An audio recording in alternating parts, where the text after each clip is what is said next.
The next winter storm we are tracking will impact areas farther to the south, and I believe we may see some surprisingly high snowfall totals with this particular event. We will discuss where that could happen as we move further into this forecast, and we will be providing a very detailed look at the situation. There is another period of interest as we head into early next week, and we will provide you with all the detailed information we have on that. Afterward, we will take a closer look at the developing pattern for the month of December to better understand how it will support more surges of cold air and additional chances for winter weather in the foreseeable future.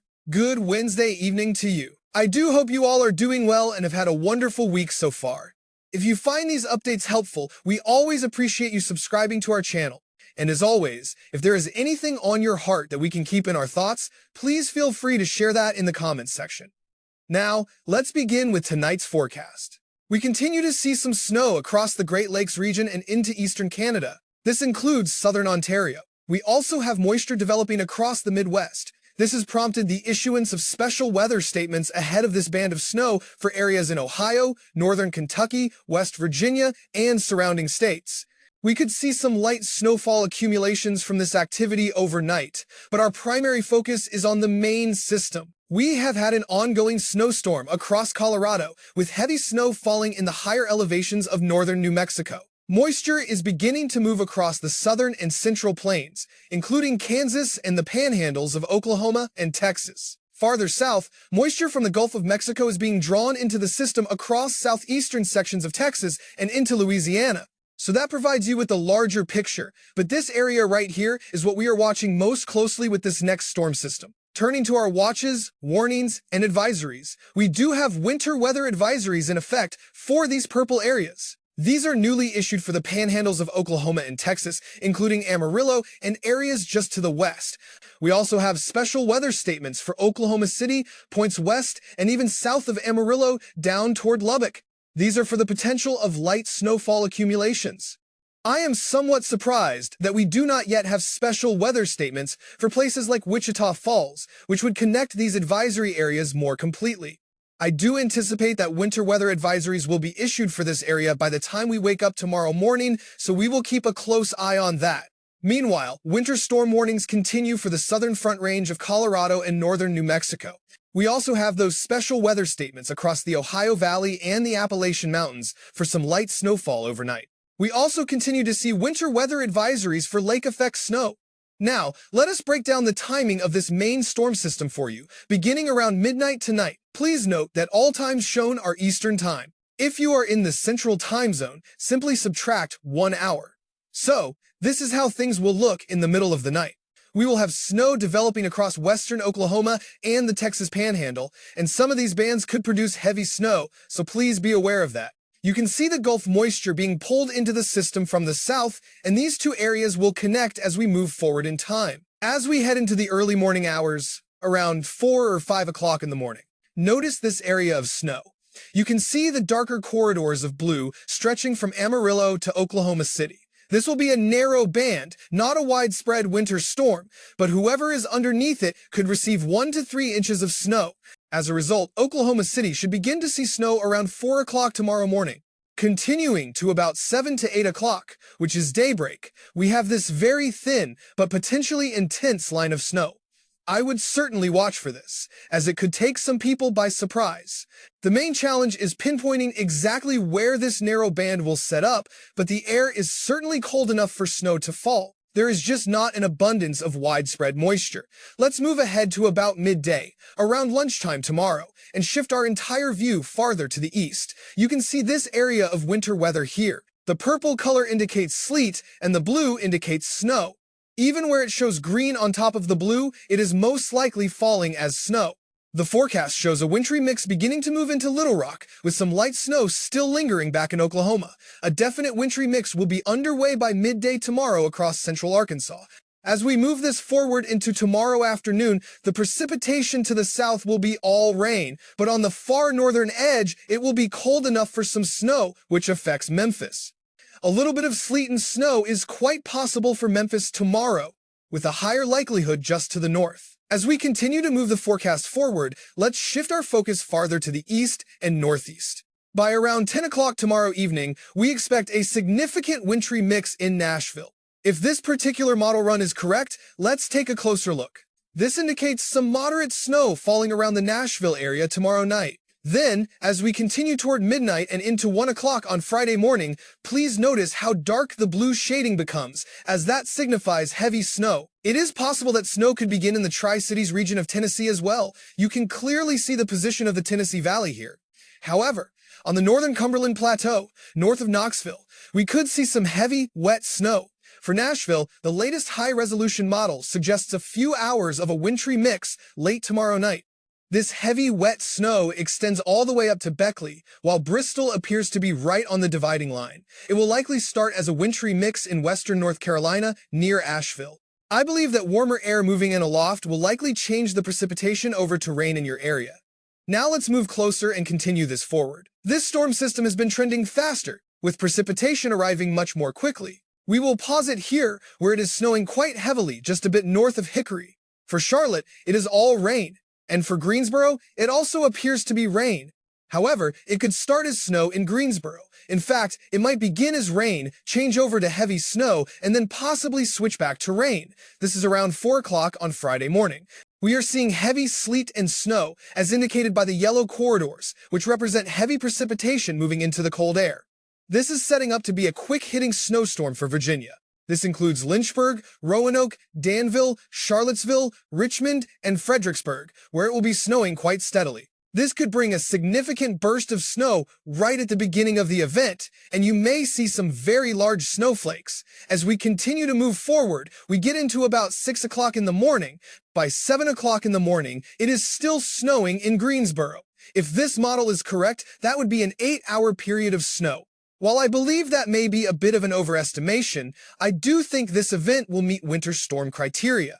While it is not a major winter storm, I do believe it has the potential to catch some people by surprise. This will be some heavy snow. To clarify our timeline, this is 6 o'clock Friday morning, and we still see snow falling across eastern Kentucky and the southern half of West Virginia. For all of our winter weather fans in Charleston, I certainly hope you are able to see some snow from this system. I know it appears that the storm is missing you to the south. As a reminder, the purple colors on our map indicate sleet, and any pink you see represents freezing rain. As we continue, the system begins to move up into the mid-Atlantic states. This brings us to 9 or 10 o'clock on Friday morning.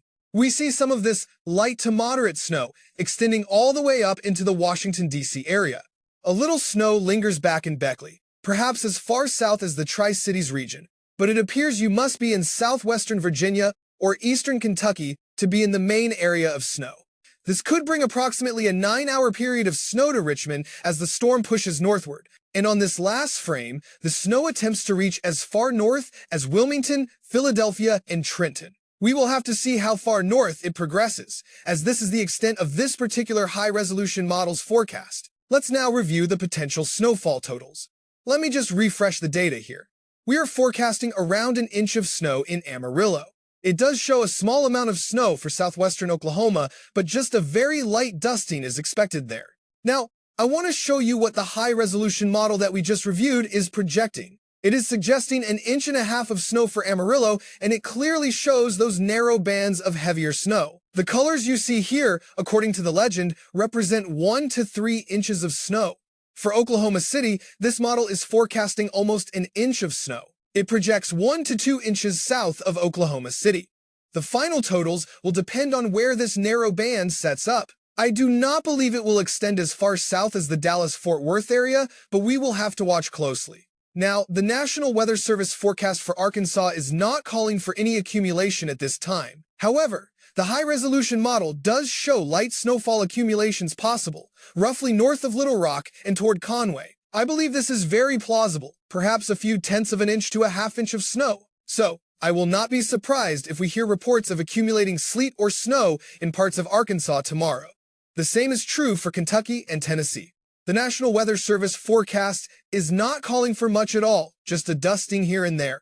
They are forecasting about 1/10 of an inch in Clarksville. However, if you look at the high-resolution model, it suggests a solid dusting to a coating of snow is possible from almost north of Memphis and Jackson, Tennessee, up to Clarksville and Cookeville. south of the Somerset area, and it seems poised to bring a few inches of snow to southeastern Kentucky, really getting the snowfall started there. The model shows Johnson City receiving only about 1/10 of an inch, so it appears to bypass the Tennessee Valley. I simply believe that for the southern Cumberland Plateau, down toward Chattanooga and similar areas, the temperatures will remain just a little too warm. For those locations, it will likely be a cold rain, but we will certainly keep a close watch on it. Now, let's take a careful look at the latest snow forecast. We are going to spend a moment here. This is the latest projection for snow in Virginia, North Carolina, and West Virginia, focusing on the blue shaded areas. I hope you know which county you live in, as this map cannot list every single town and city, but for Roanoke right now, the forecast is calling for 1.5 inches of snow. Charlottesville is expecting about 1/2 inch to 1 inch. For Richmond, and I do want to add that this particular forecast only extends to 1 p.m. on Friday, which is why we will look at some additional graphics. However, for Richmond, between now and early Friday afternoon, almost 1 inch of snow is in the forecast. It is a similar situation for Danville, and from Greensboro to Hickory, we are looking at just under 1/2 inch of snow. Now, I do believe some ice will also be possible in these areas. This particular information comes from the HR model, which is predicting quite a bit of heavy snowfall for this region. In fact, it is projecting 1/2 foot of snow southwest of Roanoke in those pink shaded areas. For Danville, it suggests 3 inches, and for Greensboro, 2 inches. Hickory could see 1.5 inches, and Richmond is forecast to receive 3 inches of snow. This model indicates a significant impact of heavy, wet snow across southwestern and southern portions of Virginia. Now, I know some of the more conservative forecasters might look at this and say, there is no way this will happen. To that, I would gently say, let's not be too hasty. I believe there is a real possibility that some of these totals could occur. This forecast only goes out to about 1 p.m. on Friday as well, so in some of these regions, for instance over here, it may still be snowing at that time. Now, if we consult the official National Weather Service forecasts for their expected amounts, let's refresh this information. It appears there are no new updates. They are taking a cautious approach, forecasting around 1 inch or so of snow across these areas. Please feel free to pause the screen if you need a closer look. For Clemens, as you can see at the bottom of your screen, and the Winston-Salem area, the forecast is for about 1/2 inch. Nothing too significant is expected in this particular zone. Now, they are calling for some ice, folks. A few hundredths of an inch of ice is possible in these areas, so it is a widespread threat, but not a large amount.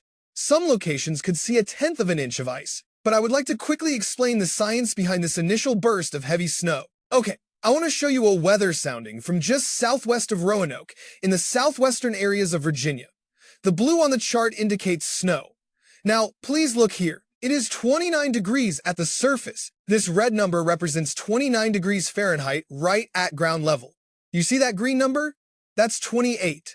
The letter D indicates that the dew point is 28 degrees. So, you can see the dew point is almost identical to the air temperature, which tells us that the atmosphere is completely saturated with moisture. For example, if it is 42 degrees outside and the dew point is 41.7 degrees, the atmosphere is just filled with moisture. That is the situation we expect in this specific area of Southwest Virginia as we head into the early morning hours of Friday. I believe this particular sounding is for around 1 to 2 o'clock Friday morning. A temperature of 29 degrees is certainly cold enough for snow to form and to stick. Now, if you look at this blue line right here, that represents the 32-degree freezing line, starting from the surface and going up into the atmosphere. So, at 29 degrees, we are well below freezing and cold enough for snow. Then, you can see a small bulge right here, which we call a warm nose, where the temperature actually increases as you go higher. The farther up you follow this line, the higher you are in the atmosphere. You get up to about 850 millibars here. Do you see that number, 850? That is about 1 mile up in the air above where you are standing in this part of Virginia. This line here is about 500 millibars, which is roughly 18,000 feet high. As you can see, the dew points remain very close to the air temperature all the way up into the upper levels of the atmosphere. So, what I am trying to convey is that the atmosphere is more than cold enough at all levels for this to be a snow event. Even in that little warm nose where the temperature tries to rise, it does not get above 32 degrees, so it cannot melt the snowflakes. The entire column of air is extremely saturated. We call this a saturated column. So, to summarize all of the technical details, the atmosphere is ready to release a great deal of snow. All the available moisture will fall as snow. And because of this, we are going to see those very large cotton ball type snowflakes. It should be quite beautiful, much like what we discussed for St. Louis about a week ago with that storm system. So, I just wanted to explain that because I believe some people are in for a rather big surprise. When conditions are like this, these areas can receive an inch or two of snow in just an hour or an hour and a half. This means the snowfall can easily exceed the forecast amounts. As for which areas I am expecting could see a surprise, I believe Virginia is a key area to watch, along with certain parts of northwestern North Carolina. Now, this is the forecast for snowfall totals for eastern Virginia. Let's update this. For Richmond, they are expecting around 1 inch, and Lynchburg about 1 inch as well. There is not much difference across this region, folks, with just a few hundredths of an inch of freezing rain also possible. And then we will move north to the Washington, D.C. area. The district is forecasting around 1 inch of snow, with a little bit of snow also expected in the Tidewater and Delmarva regions, about 1 inch here and there. I do think there are some wild cards in this forecast, especially if we can get more moisture into this region. The area is certainly cold enough for snow. The main question is whether enough moisture will make it this far north. I also want to acknowledge my viewers in Long Island and New York City. The models do hint at the idea of some bands of snow reaching your area, but right now, we are not expecting a significant event by any means. I also want to mention the light snow event expected later tonight across the Midwest and the Ohio Valley. This will likely leave a thin coating of snow across Illinois and Indiana, which are forecast to see a few tenths of an inch, and that extends into Ohio as well. Let me show you that some areas could receive a half an inch of snow, including here in Cincinnati. This will likely provide a fresh coating of white on the ground. If you have had some snow melt over the last day or two, this will probably cover it up again across Ohio. Now, moving past this immediate time frame, we are still monitoring the end of the weekend and the beginning of next week. You may recall the GFS model showed an unusual run where it projected a major snowstorm across the southeast and mid-Atlantic. Now, there is energy in the atmosphere. We have energy diving in with a trough, and we have energy developing off the coast of the southeast. The models are trying to show some of this energy combining, or phasing.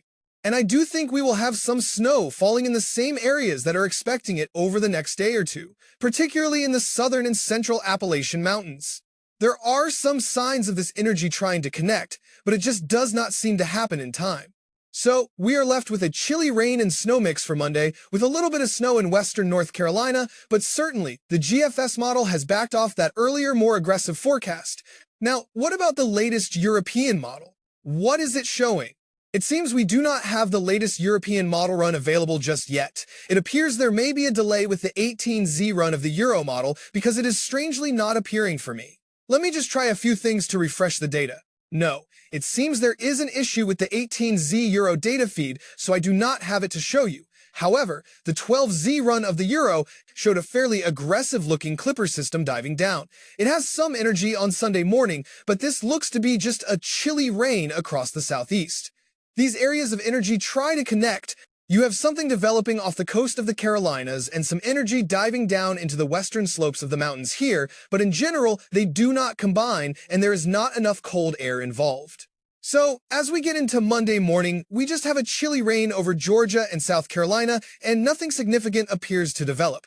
Right now, we have seen a bit of a retreat on this storm potential, but we still do not know what the 18Z Euro run showed. The Canadian model has been hinting at this, as has the Euro AI model, but for now, I am approaching this particular forecast with caution. However, I do want to keep an eye on a potential rain and snow mix late Sunday into Monday night across some of the same areas that are going to get winter weather here on Friday. But this is the main signal for Friday. As we move into that next time frame of interest, from Sunday into Monday, you can see the Euro Ensemble model is trying to show something here, hinting at the idea of a little bit of snow in these areas. But I must say, it is not a strong signal at all. So, moving past that time frame, are we seeing anything else on the horizon? I believe the overall pattern will be dominated by clipper systems coming down from the north. We will start again for late this coming Saturday night. You can see this clipper diving in, and this one could produce some heavy snowfall totals. Well, I would say some periods of heavy snow, and it could leave a few to several inches across parts of the Midwest. But it might not, because this is such fast-moving energy. As we continue to move forward, that system moves through. And then we get into Monday and Tuesday. Here is some more energy diving into the Great Lakes region and the upper Midwest. This will then move into the Northeast, providing some more snow and adding to the existing snowpack. Then, a very aggressive area of energy dives down. This one could bring significant cold air with it as well. A 989 millibar clipper diving in. Look how heavy that snow appears in those darker blue shades. This dives in, but mainly impacts the Great Lakes region and the Northeast as we get into Thursday of next week. Then we have a large trough that digs down. It digs down, and it is hard to say what happens with that. We could get a northwest flow snow event, or we could have more energy sliding down this trough. However, it mainly looks like a pattern dominated by the northern jet stream. Then, we get all the way to day 10 of the forecast, and another clipper dives in. So, the question is, are we going to get any kind of connection to that southern stream energy? Another way to look at this is just to observe this large trough diving across the eastern United States. You can see the areas of blue and green on the map. This represents a trough, which is a dip in the jet stream over the eastern half of the country. And this pattern stays consistent through next week. As we get into the middle of next week, around next Thursday and Friday, we have another reinforcing trough that drops down. So, this area in blue is a trough of low pressure. It is a dip in the jet stream. It brings down colder air from the north and can generate energy in the atmosphere, whether that is a weak storm system, a strong one, or something in between. It has the potential to bring that kind of weather. And at the same time, we have this ridge of high pressure building over the west. So, cold air will be sliding down into the eastern United States. This pattern continues, and then we have somewhat of a ridge showing up at the very end of the forecast period. But I believe that. I do not believe this is going to last for very long. In fact, if you look at the long-range European model, it already eliminates that ridge, and a solid pool of cold air appears once again in the higher latitudes. Now, regarding the atmospheric energy we have been discussing, as we head into Monday morning, you can see some energy positioned between the main northern jet stream and the southern jet stream. We have some of that energy dipping down, and this is what could bring an unexpected weather event early next week. After that system moves through, it appears our main stream of energy will shift northward. We will have to see if it will tap into any moisture from the south, but most of our atmospheric flow is diving down from the northwest. Now, I will be keeping a close eye on things as we move later into next week. If this pattern dips a little farther south, it could produce some interesting weather. It is certainly something to watch for late next week and into the following weekend as it signals more energy moving southward. One thing I can tell you is that these reinforcing troughs of low pressure will continue to bring in more and more cold air. This outlook covers the period from tomorrow all the way through the 14th of December, a 10-day period in total. We expect the entire eastern half of the lower 48 states to experience below average temperatures. The areas in blue and green on the map are where these colder than normal temperatures are forecast. So, for example, if your average high temperature is 55 degrees, then your actual high temperatures might only be in the upper 30s to 40s. It is helpful to be aware of what your average high is for your specific area during this early December period. The cold air is expected to remain locked in place, but we are seeing some significant disagreements among the long-range models. For example, the European model from earlier this afternoon showed a very significant Arctic blast across the eastern United States as we get into late next week and the following weekend. However, the American GFS model presents a completely different scenario, projecting a great deal of warm air across the middle of the country. It does show a small cold blast late next week, but then it follows that with a giant ridge of high pressure, bringing well above average temperatures to the entire southern and eastern half of the country. So there is a great deal of back and forth in the models toward the end of the forecast period. Near the middle of the month, they do show a significant amount of cold air moving in, but for the most part, we are seeing what we call a windshield wiper effect in the models. The last topic we will cover tonight is the Madden-Julian Oscillation, or MJO. We have been discussing this quite a bit lately. As a reminder, phases 6, 5, and 4 are our warm phases. Phase 7 is a transitional phase, as is phase 3. Phases 8, 1, and 2 are our cold and wintry phases during the winter season. So the question is, where are we now and where are we heading? Today is the 3rd of December, and according to this chart, we are now firmly in phase 8, and we have moved there quite quickly over the last couple of days. This projection shows us staying there for the next couple of weeks. We might slip into what is known as the null phase, which is a low-amplitude state. When that occurs, the influence of the MJO on our weather becomes much weaker, regardless of the phase. But we will address that possibility if and when we need to. Right now, we are in phase 8, and we are looking to remain in phase 8 for what could be a record-breaking period of time. If that happens, we are going to see even more model adjustments toward cold and wintry forecasts for the central and eastern United States coming up. I made a post on social media earlier stating that I believe we are going to start to see some significant winter storms show up in the model guidance over the next 7 days. We will continue to watch this closely. We have a winter storm right in front of us to analyze, so we will continue to decipher the overall pattern. God bless you all and have a wonderful night. I also want to mention that I feel I have not had as much flow with these videos the last couple of days. When I get into a good rhythm of making 2 videos a day, I can sometimes start to mix up my words. For whatever reason, I have had a very difficult time starting my videos lately. At times, I have to restart them 15 or even 20 times.